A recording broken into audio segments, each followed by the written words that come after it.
in the early days, devotees would just simply set up a table and display Srila Prabhupada's books, and people would line up. And sometimes it got a little unruly, and the devotees had to simply try to get everybody orderly to stand in line and to wait for the people who were in front first to see their books and to purchase their books and to come up, and sometimes hundreds of books would be sold that way. Thousands of books would be sold that way, just from a table in a subway station or in a place where people were commonly gathering. So that is how our movement began to grow and to develop. Many of them would take the initiative themselves, actually, to reproduce books. It wasn't something that was organized and then was given out to different people to go out in the streets to distribute. When a person would get a copy of a book, a photocopy, some of them would take the initiative themselves after reading it and get access to some type of photocopying machine, because all the photocopying machines were completely controlled by the government. You couldn't reproduce anything for distribution. And they would somehow take it to their place of work or wherever it was and utilize the machine at an off time to reproduce pages of the book, and they would put books together themselves.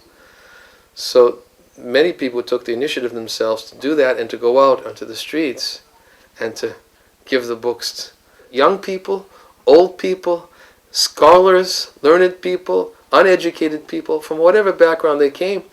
Everybody who came in contact with our movement in the early days was eager to go out and distribute Srila Prabhupada's books. Because this is the way, this was the culmination, this was the perfection. All right, now I know Krishna's God. It's not what I've been told since a child. And he's such a beautiful God, he's such a wonderful God. And people would sit sometimes while giving lectures and tears would come to their eyes.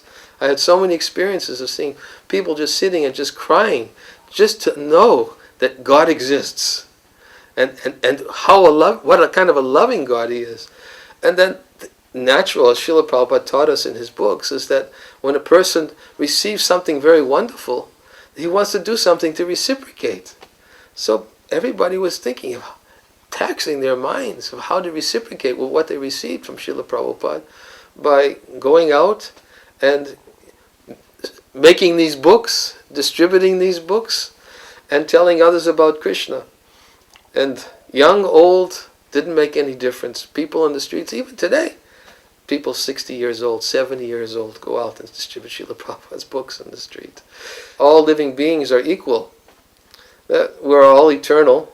We're all servants of God, and the designations of this body of being Russian, Ukrainian, American, Soviet, German, Indian, Hindu, that all these different designations, which we are also conditioned by, right from our very childhood, is transcended with the message of Krishna consciousness, because people from all backgrounds and would come and very eagerly hear about God, and very eagerly want to learn how to establish their connection with God, which is the essence of religion.